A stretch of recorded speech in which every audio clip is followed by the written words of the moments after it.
ببینید دلایل قوی باید و معنوی، نه رگهای گردن به حجت قوی. شما مثلا با عصبانیت حرف بزنید، مثلا عصبانیت دلیل است که فرمایشتون به حق برادر عزیزم. من خواهش میکنم آقای احمدی یه مقدار خودتون رو کنترل بفرمایید. جناب آقای احمدی از لندن، از برادران اهل سنت، اگه صدای بنده رو دارید سلام و عرض ادب دارم خدمت. حال شما خوبه؟ درود در شما. من یک سوالی داشتم از شما. شما در خیلی از برنامه هاتون میگفتید که هیچ فرق زیادی بین اهل سنت و تشیع نیست، ولی مشکل با وهابیت است. بله. ولی بنده خود اینجا اشکال برام پیش اومده. من این چیزی رو دارم میبینم شما و اهل سنت و اهل تشیع اختلاف بسیار زیادی دارن. شما اگر به مذهب تشیع نگاه بکنید، اصلا صحبتی از پیغمبر اسلام نیست، بیشتر از صحبت فقط از حضرت علیه. یعنی پیغمبر اسلام رسالتی که داشته آمده. اینو از کجا میفرمایید جناب آقای احمدی؟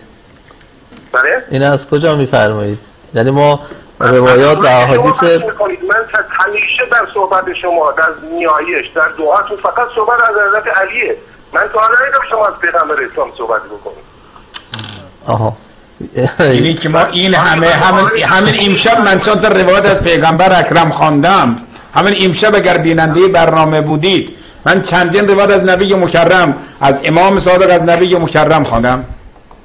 جناب آقای قزوینی، جان دلم، بنده بحثم نیست. من در مجموع و در کل میگم تمام روحانیون از آقای کلینی گرفته تا آقای مجلسی فقط صحبت از امامتی هست که هیچ صحبتی در قرآن نیست و تمام دلایلی که شما از قرآن دارید میارید.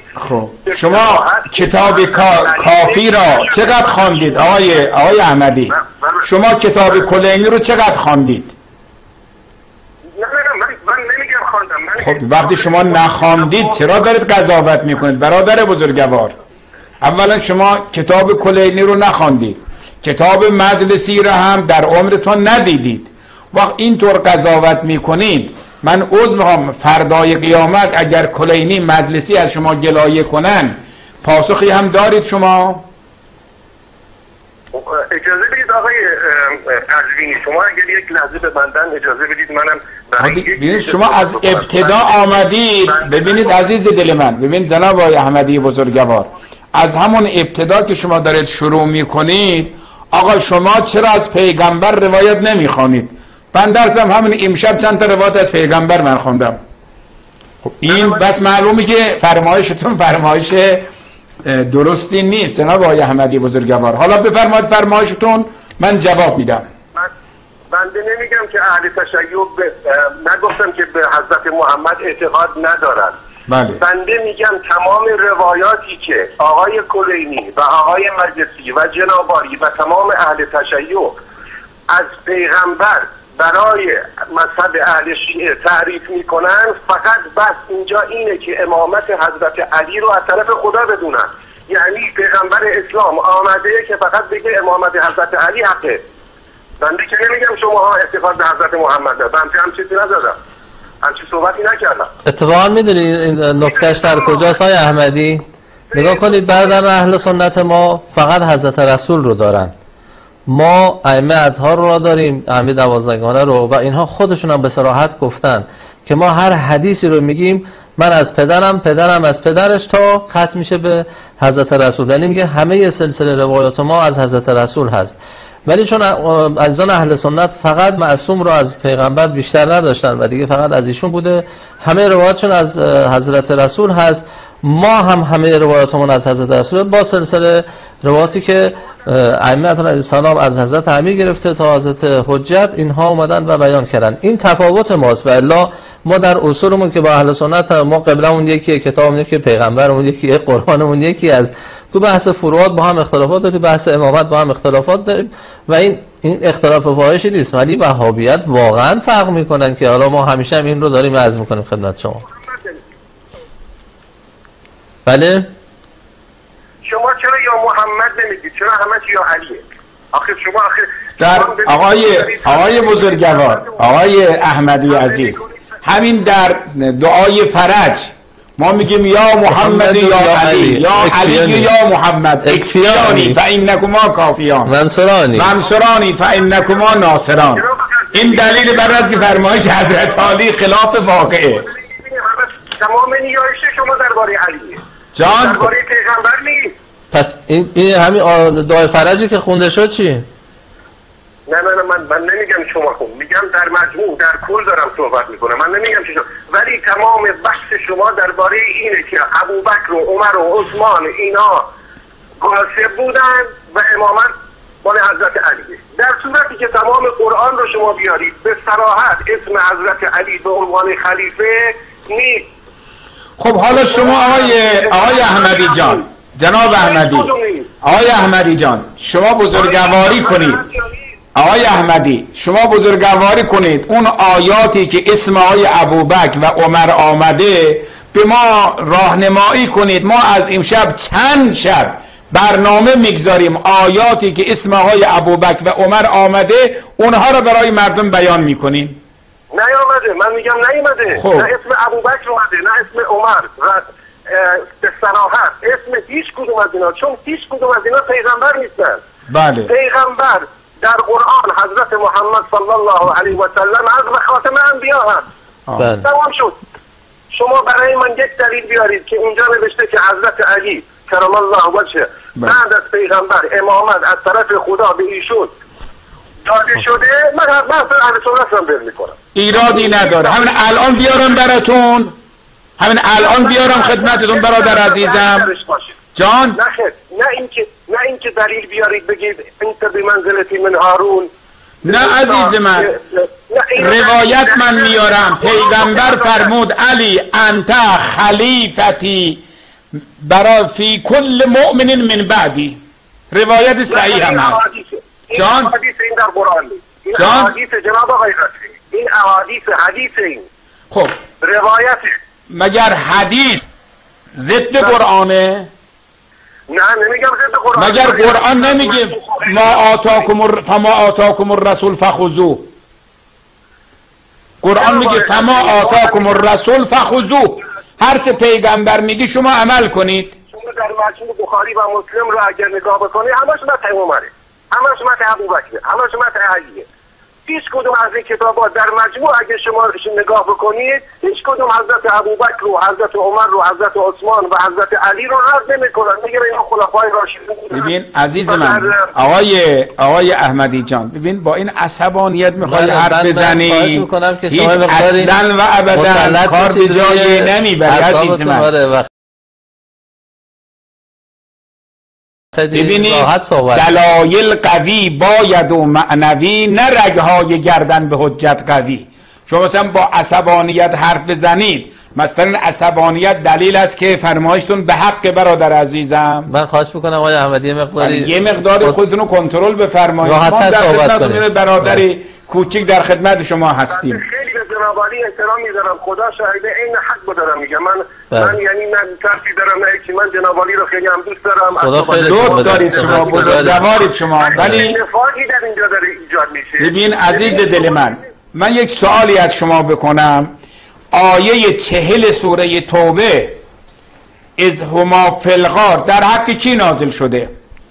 خب اگر اجازه بدید، نه جواب بدید. بفرمایید. بنده نه تدریس دینی با اون صورت که شما میگید کردم. بنده وقتی در مقابل شما داره صحبت میکنم شما یک عالم دینی هستید. بنده یک مسلمان عادی هستم.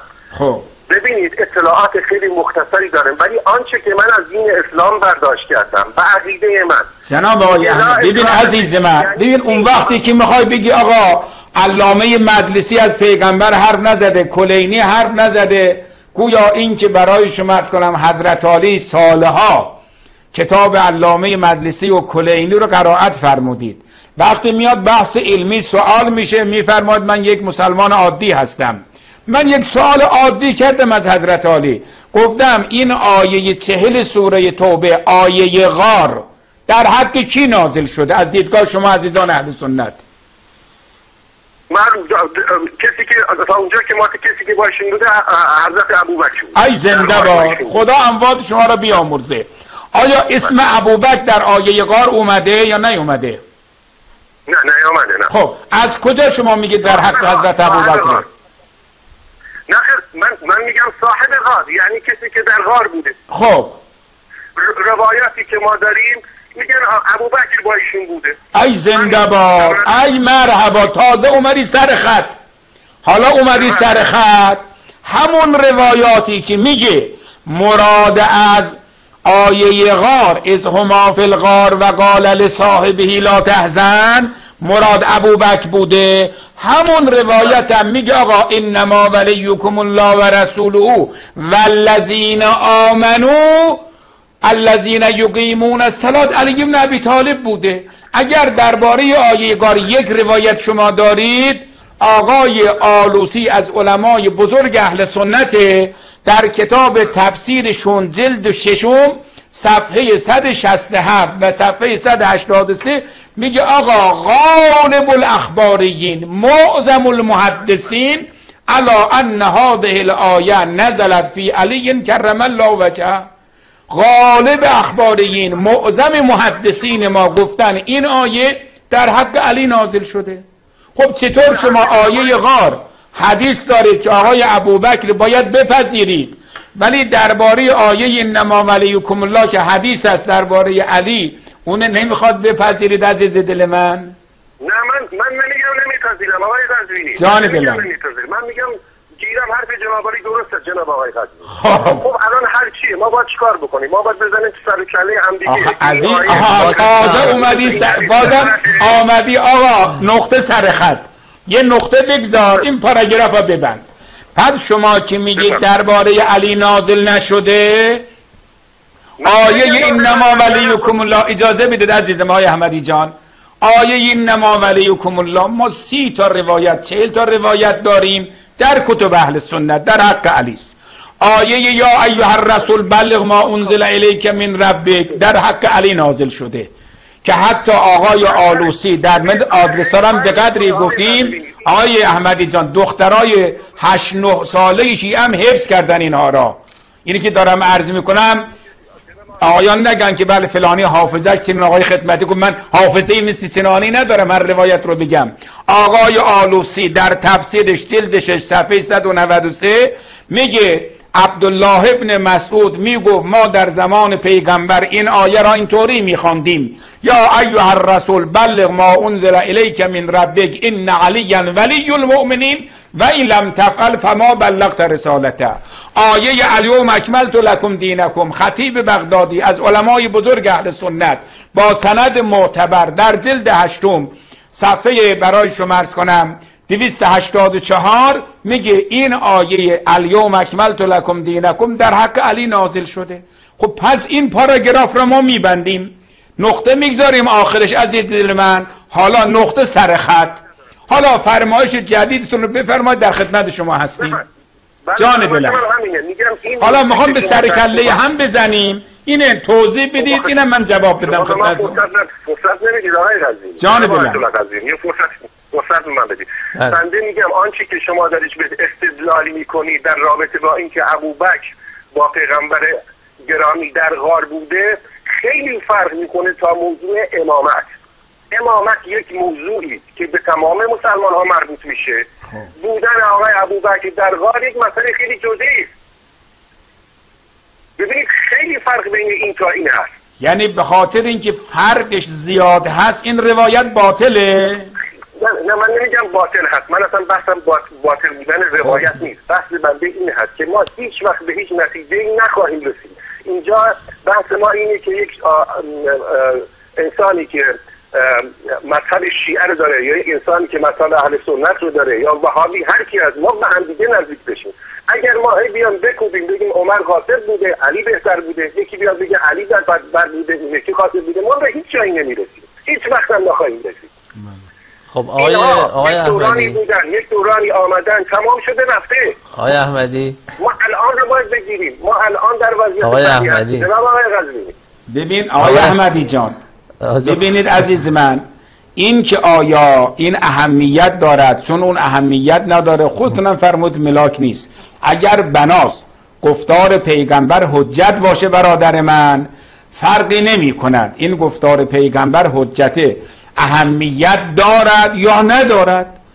ما آتاکم الرسول فخذوه نگفته که هر کجا مثلا اهمیت نداشت سخن پیغمبر رو بگیر، اهمیت داشت سخن پیغمبر رو نگیر. بس این پاراگراف را میبندیم برادرم، یه نقطه میگذاریم میاییم سر خط. در قضیه نماز چه کار میکنن؟ بله. ما در قضیه نماز فقط باید روایات پیغمبر رو ببینیم. بله. الان ببین عزیز دل من، الان یک نفر مسیحی آمده مسلمان شده، میاد میگه آقا یک سوال از شما میکنه، جناب آقای احمدی بزرگوار، پیغمبر اکرم 23 سال جلوی مسلمان ها نماز خوانده، وضو گرفته، حداقلش 11 سال در مدینه جلوی مردم وضو گرفته، موقعی که وضو میگرفت پاشو میشست یا مس میکشید. الان شما حساب کنید، برای شما عرض کنم 1.5 میلیارد مسلمان، حداقلش به قول آقایان میگن 350 میلیون، آقایان وهابی ها میگن 150 میلیون شیعه، اینها پاهاشون رو مس میکشن، نزدیک 1 میلیارد هم دارن پاهاشون میشورن. تعدادی از آقایان دست به سینه نماز میخوانن، تکتف، یک سره نمیخوانن. خب از شما سوال کنه این مسیحی مسلمان شده میخواد وضو بگیره پاش نماز بخونه، چه کار کنه آقای احمدی عزیز؟ به نظر من هر دو درست است. به نظر من شما وقتی که نماز میخونی هر دو درسته، چه دست بگیری چه دست نگیری. خب اگر هر چه درست است، چرا اهل سنت میگن پشت سر شیعه نماز باطله؟ چون به خاطر اینکه وضویش باطله. خب این دلیل نمیشه که یه شخصی در اهل سنت همچین همه میگن عزیز من. یعنی الان شما تعداد اندکی هستن مثل شیخ شلتوت و این بزرگواران بگن پشت سر شیعه نمیشه نماز خوان، میشه نماز خوان، ولی الان شاید 90% اهل سنت معتقدن پشت سر شیعه نمیشه نماز خوان. ببینید برادر من، اینی که آقای احمدی ما صحبتمون با شما خیلی طولانی شد، اگه اجازه بفرمایید همینجا کفایت کنه بحث و در جلسات بعد ان شاء الله روی خط بیاد، چون ما بینندگان عزیزمون پشت خط هستن، میترسم اونها ناراحت بشن و بینندگان عزیزمون خسته بشن. اگه اجازه بفرمایید با شما خداحافظی بکنیم و اجازه بدید در یک فرصت دیگه خدمت شما باشیم. اشکال نداره؟ خب فقط یک خواهش از آقای احمدی دارم من برادر عزیزم، این آیه شریفه میگه کونوا مع صادقین، با صادقین باشید. الان من میخوام با صادقین باشم، آیا دنبال علی، امام حسن، امام حسین، امام صادق برم، یا دنبال جناب ابوبکر، عمر، ابو حنیفه، شافعی، برای شما عرض کنم مالک، احمد ابن حنبل برم؟ کدامش برم من؟ ما غیر از این که برادرم بین ما هم شیعه رو عزیز میشماریم هم اهل سنت عزیز میشماریم. اینه که میگه سر کله هم کوبیدن رو 100% ما محکوم میکنیم. ما میگیم بحث‌های علمی سر جای خودش باید باشد، حقایق باید برای مردم روشن بشه، هم برای شیعه هم برای سنی. دیگه همدیگر رو تکفیر کردن رو حرام میدانیم، خلاف قرآن، خلاف سنت، خلاف عقل، خلاف بشریت. که اگر کسی بیاد گوینده لا اله الا الله محمد رسول الله رو کافر بداند، همدیگر رو تفسیق دانستن رو نادرست میدانیم. تمام فقهای ما فتوا دادن پشت سر علمای اهل سنت میشود نماز خواند. این روش ما هست آقای احمدی بزرگوار، این منهج ما هست، این اخلاق ما هست. دوست داریم عزیزان اهل سنت هم بیان، با اینی که ما روایات متعدد آوردیم، پیغمبر وضو میگرفت مس میکشید، صحابه مس میکشیدن، امیرالمومنین مس میکشید، دیگر صحابه مس میکشیدن. حداقل ما نمیخوام بگیم آقایان اهل سنت بیان مس بکشن، نه، آقایان اهل سنت اگر شیعه در وضو مس میکشه نگن آقا وضویش باطله، نمازش باطله، پشت سر شیعه نمیشه نماز خواند. این بساطه، این دکان بازی رو میخوام جمع بشه. همونطوری که شیعه پشت سر سنی نماز میخوانه، سنی هم پشت سر شیعه نماز بخونه. همونطوری که شیعه در یک جای میره در مسجد اهل سنت میره در صف اونها به نماز میسته، ما هم انتظار داریم عزیزان اهل سنت هم بیان در مساجد شیعه در صف شیعه به نماز بیستن. ما این رو میخوام، صفا و صمیمیت و برادری میان شیعه و سنی برقرار بشه. ما دنبال این هستیم آقای احمدی بزرگوار. بله خب خیلی ممنون هستیم.